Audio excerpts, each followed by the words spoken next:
Với đường sắt, bạn có thể lên tàu ở Hà Nội và xuống tàu chính tại Bắc Kinh, thủ đô của Trung Quốc.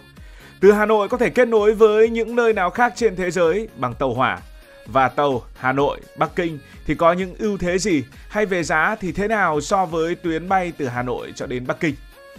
Ngành đường sắt Việt Nam và Trung Quốc đã chính thức khôi phục hoạt động tàu khách liên vận quốc tế nối hai nước.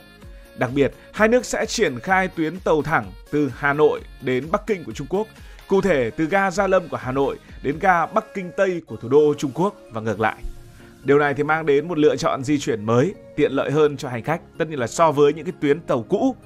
Sự kiện này được thực hiện dựa trên Hiệp định Đường sắt Biên giới Việt-Trung với kỳ vọng là sản lượng hành khách sẽ tăng mạnh nhờ xu hướng du lịch bằng đường sắt đang ngày càng phổ biến. Nhưng đường sắt so với đường không, ưu điểm và những khuyết điểm sẽ là như thế nào? Hãy nhìn vào khoảng cách giữa Hà Nội và Bắc Kinh. Khoảng cách giữa Hà Nội và Bắc Kinh là khoảng 3.000 km bằng đường bộ. Nếu bạn có đủ dũng khí lái ô tô liên tục, không kể thời gian thông quan, không nghỉ một tí ti nào thì tổng thời gian lái xe là mất hơn 30 tiếng. Nếu bạn đi máy bay một chiều như vậy thì mất khoảng 3 tiếng rưỡi. Thế đi tàu thì mất bao lâu và so với máy bay thì ra sao? Đầu tiên phải nói rằng tuyến tàu thẳng từ Hà Nội đến Bắc Kinh sẽ hoạt động với tần suất là 2 chuyến mỗi tuần. Và đường sắt từ Hà Nội đến Bắc Kinh dài khoảng hơn 2.300 km. Hành trình này sẽ bao gồm những điểm dừng để mà kiểm tra xuất nhập cảnh tại ga Đồng Đăng bên phía Lạng Sơn của Việt Nam và ga Bằng Tường bên phía Quảng Tây của Trung Quốc. Ngoài tuyến chạy thẳng từ Hà Nội Bắc Kinh thì hành khách cũng có thể lựa chọn hành trình gián tiếp qua Nam Ninh và từ Nam Ninh thì tiếp tục đi đến Bắc Kinh như bình thường. Khi mà đi tàu thì một yếu tố rất nhiều người quan tâm đó là di chuyển mất bao lâu. Thời gian di chuyển phụ thuộc vào vận tốc. Trung Quốc thì có tàu nhanh, còn Việt Nam thì chỉ có tàu chậm mà thôi. Phương án 1 đó là chạy toàn bộ tuyến từ Hà Nội đến Bắc Kinh bằng tàu tiêu chuẩn, hay chúng ta vẫn quen mồm gọi là tàu chậm. Tàu chậm như này thì ở Trung Quốc cũng đang có và tồn tại độc lập với tàu nhanh, với vận tốc trung bình cũng như Việt Nam chúng ta thôi, chỉ khoảng 40 cho đến 60 km/h. Điều này thì cũng tương tự những chuyến tàu tại Việt Nam chúng ta trên hành trình từ Bắc vào Nam như là tàu SE hay là tàu TN, vốn mất khoảng hơn 30 giờ để đi hơn 1.700 km từ Hà Nội đến thành phố Hồ Chí Minh. Như vậy nếu chúng ta dùng tàu tiêu chuẩn thì từ Hà Nội đi Bắc Kinh sẽ mất trên dưới 40 tiếng, tức là mất gần 2 ngày. Ngoài ra, với những người ít kiên nhẫn hơn có thể có một phương án khác, đó là từ Việt Nam đến biên giới thì vẫn đi tàu chậm như bình thường, nhưng từ khi vào Trung Quốc sẽ đi tàu nhanh. Khi vào lãnh thổ Trung Quốc thì hoàn toàn có thể sử dụng tàu cao tốc thuộc mạng lưới đường sắt tốc độ cao của Trung Quốc. Đây vốn là hệ thống lớn nhất và hiện đại nhất trên thế giới, với hơn 46.000 km đường ray, chiếm hơn 70% tổng chiều dài đường sắt cao tốc của toàn cầu. Những đoàn tàu cao tốc của Trung Quốc sẽ chạy với vận tốc có thể lên đến 350 km/h, rút ngắn đáng kể thời gian di chuyển. Và tổng thời gian di chuyển lúc này gồm khoảng nửa ngày để đi từ Hà Nội đến Nam Ninh bằng tàu chậm, thêm một nửa ngày nữa để đi từ Nam Ninh cho đến Bắc Kinh bằng tàu nhanh. Như vậy thì thời gian di chuyển lúc này chỉ mất khoảng 1 ngày, cùng lắm là hơn 1 ngày mà thôi. Nói về tàu nhanh của Trung Quốc thì cũng có những ví dụ khác, chẳng hạn như là tuyến Bắc Kinh Thượng Hải dài hơn 1.300 km, chỉ mất khoảng 4 tiếng rưỡi di chuyển so với 13 tiếng bằng tàu chậm trước đây. Tương tự, từ Nam Ninh đến Bắc Kinh ngày xưa, nếu mà đi bằng tàu chậm thì phải mất khoảng trên dưới 1 ngày. Có thể thấy, tàu cao tốc ở Trung Quốc không chỉ nhanh mà còn được đánh giá rất cao về sự êm ái, về tiện nghi, về an toàn. Ghế ngồi thoải mái, khu vực ăn uống cũng rất hiện đại và kết nối Wi-Fi trên toàn tàu. So với Việt Nam, nơi hệ thống đường sắt lạc hậu và chưa có tàu cao tốc, mạng lưới của Trung Quốc mang lại trải nghiệm vượt trội. Tuy nhiên, Việt Nam chúng ta cũng đang có kế hoạch xây dựng tuyến đường sắt cao tốc Bắc Nam với tốc độ thiết kế lên đến 350 km/h, tức là tối đa thì cũng như Trung Quốc. Nếu thành công, đó quả thật là một bước đột phá rất lớn của Việt Nam. Bây giờ hãy bỏ qua những yếu tố về mặt thời gian vừa đề cập đến mà chuyển sang một yếu tố chắc chắn sẽ quyết định về việc người ta có lựa chọn đi tàu hay không, đó là giá vé. Giá vé một chiều từ Hà Nội đến Bắc Kinh rơi vào khoảng 360 đô la Mỹ, tương ứng với khoảng hơn 9,3 triệu đồng. Hơn 9,3 triệu đồng cho mỗi lượt, đó là một mức giá tương đối cao. Nhưng cũng có những chính sách ưu đãi, ví dụ trẻ em dưới 4 tuổi sẽ được miễn phí, trẻ em từ 4 đến 12 tuổi sẽ được giảm nửa vé. Nếu đi từ nhóm 6 người trở lên sẽ được giảm 25%. Vé được bán trực tiếp tại các ga Hà Nội, Gia Lâm, Bắc Giang và Đồng Đăng ở Việt Nam cho những ai quan tâm. Hơn 9,3 triệu đồng cho một lượt, tính cả đi cả về cũng là ngót nghét 20 triệu. Kể cả ăn uống nữa thì có lẽ là cũng đến 20 triệu, thậm chí là hơn 20 triệu cho một hành trình khứ hồi. Hãy thử so sánh với giá máy bay. Giá vé máy bay khứ hồi từ Hà Nội Bắc Kinh dao động từ 6 đến 12 triệu đồng cho hạng phổ thông tùy hãng và cũng tùy vào thời điểm đặt vé.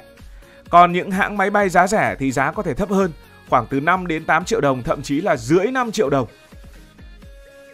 Thời gian đi máy bay thì chắc chắn là nhanh hơn rồi. Thời gian đi máy bay mất khoảng 3 tiếng rưỡi cho đến 4 tiếng mỗi chiều. Tất nhiên là cực kỳ nhanh. Vậy là bài toán về giá sẽ tạo ra rất nhiều sự khác biệt. Đi tàu có lẽ chỉ dành cho những người dư giả không chỉ về mặt thời gian mà còn phải dư giả về mặt tiền bạc. Bởi vì đi tàu đắt hơn đi máy bay khoảng từ 3 cho đến 4 lần.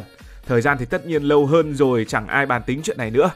Bù lại, đi tàu sẽ có trải nghiệm ngắm cảnh, ngắm đất. Điều mà ở máy bay thì ta chỉ có thể ngắm trời mà thôi.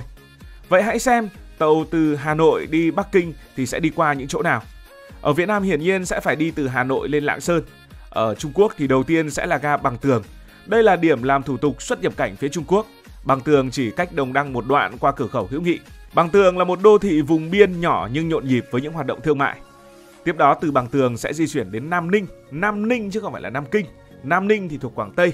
Đây là thành phố lớn đầu tiên trên lãnh thổ Trung Quốc. Nam Ninh là trung tâm giao thông quan trọng, kết nối với mạng lưới tàu cao tốc toàn Trung Quốc. Từ Nam Ninh sẽ đến Bắc Kinh. Và hành trình này tàu sẽ đi qua nhiều tỉnh như là Quảng Đông, Hồ Nam, Hồ Bắc hay là Hà Nam. Và điểm đến sẽ là ga Bắc Kinh Tây của Trung Quốc. Đây chính là điểm cuối cùng, là một trong những ga tàu lớn nhất tại châu Á, kết nối với tàu cao tốc, tàu điện ngầm và các phương tiện công cộng khác. Hành trình từ Hà Nội đến Bắc Kinh bằng tàu hỏa sẽ mang đến nhiều trải nghiệm độc đáo với cảnh quan đa dạng thay đổi liên tục tùy theo từng vùng biển. Đoạn đi trên lãnh thổ Việt Nam thì tàu sẽ đi qua vùng đồng bằng sông Hồng với những cánh đồng lúa xanh mướt, qua những làng mạc yên bình và qua những ngọn đồi thấp khi đến gần khu vực Lạng Sơn. Khu vực Đông Bắc Việt Nam sẽ bắt đầu nổi bật với cảnh núi non hùng vĩ, những thung lũng sâu thẳm và rừng cây xanh mát. Đoạn bên Trung Quốc thì cảnh vật sẽ như thế nào? Từ Bằng Tường đến Nam Ninh thì cảnh quan chủ yếu cũng là đồi núi thấp và đồng bằng, xen kẽ với những khu đô thị đang phát triển.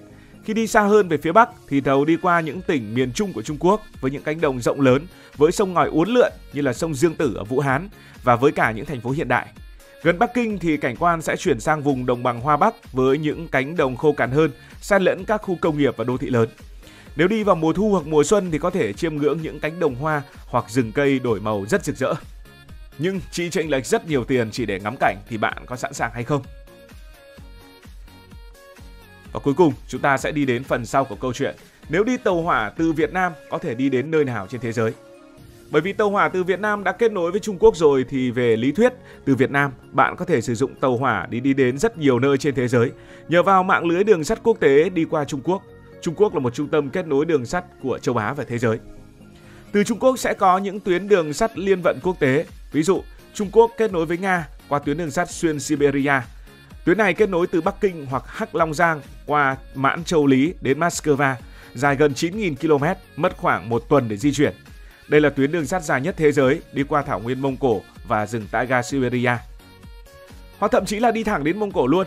Từ Bắc Kinh thì cũng có tàu đi đến Ulaanbaatar, thủ đô của Mông Cổ, đi qua sa mạc Gobi và mất khoảng 30 tiếng. Từ Trung Quốc cũng có thể kết nối với Kazakhstan và các quốc gia Trung Á. Tuyến đường sắt Trung Quốc-Kazakhstan đi qua Tân Cương và tiếp tục đến Uzbekistan, Turkmenistan hoặc thậm chí là đi xa hơn đến Iran và Thổ Nhĩ Kỳ. Nếu bạn thích thì cũng có tuyến đường sắt từ Trung Quốc đến Triều Tiên. Cụ thể là tàu sẽ từ Bắc Kinh đi đến Bình Nhưỡng, nhưng mà Triều Tiên đang hạn chế cho khách du lịch. Còn nếu bạn chán có thể quay trở lại Đông Nam Á, cụ thể là quay trở lại Lào, bởi vì có tuyến đường sắt Trung Quốc-Lào từ Côn Minh đến Viêng Chăn. Tuyến này đã hoạt động được vài năm rồi. Nếu đi xa hơn, từ Trung Quốc bạn cũng có thể đi đến châu Âu. Những chuyến tàu hàng hóa như là Trung Quốc nối với châu Âu, từ Trùng Khánh, Thành Đô, Nghĩa Ô cho đến Đức, Ba Lan, Pháp, Tây Ban Nha, bây giờ đã mở rộng sang dịch vụ dành cho hành khách nhưng vẫn tương đối hạn chế. Như vậy là với tàu hỏa, bạn có thể đi từ Việt Nam cho đến Trung Quốc, rồi lại từ Trung Quốc đi đến phần lớn các quốc gia châu Âu. Nhưng tất nhiên cái gì cũng có hạn chế. Hạn chế ở đây là gì? Hạn chế ở đây chính là những cái nơi bị ngăn cách bởi biển cả. Ví dụ như là châu Mỹ, ví dụ như là Úc và một phần của châu Phi. Bởi vì không có tuyến đường sắt xuyên đại dương nên hành trình bằng tàu hỏa thường sẽ phải dừng lại ở các cảng biển. Ví dụ Vladivostok của Nga hoặc là Istanbul của Thổ Nhĩ Kỳ và chuyển sang tàu thủy hoặc là máy bay. Tổng kết lại, về lý thuyết, từ Việt Nam, bạn có thể đi tàu hỏa đến hầu hết các nước châu Á, châu Âu và một phần Trung Đông thông qua mạng lưới đường sắt của Trung Quốc và các tuyến liên vận quốc tế. Tuy nhiên, hành trình này sẽ mất rất nhiều thời gian và yêu cầu visa phức tạp cùng một kế hoạch cực kỳ chi tiết. Các điểm đến ở châu Mỹ, Úc hoặc ở phía nam của châu Phi cần kết hợp nhiều phương tiện khác. Nếu bạn yêu thích du lịch bằng tàu, đi thật chậm, ngắm cảnh và khám phá văn hóa qua từng vùng đất, thì tàu hỏa chính là một lựa chọn tuyệt vời. Và để bắt đầu thì hãy liên hệ với Tổng công ty Đường sắt Việt Nam để đặt vé Hà Nội, Nam Ninh, Bắc Kinh, rồi từ đó nối chuyến đến những điểm xa hơn ở trên thế giới. Cảm ơn vì đã quan tâm theo dõi câu chuyện này. Nếu cảm thấy thú vị, bạn có thể nhấn nút đăng ký kênh, bật chuông thông báo và chia sẻ. Còn bây giờ thì xin được nói lời chào tạm biệt. Cảm ơn các bạn đã dành sự đồng hành cùng Hải Thanh Story đi qua những vùng đất, khám phá những điều mới.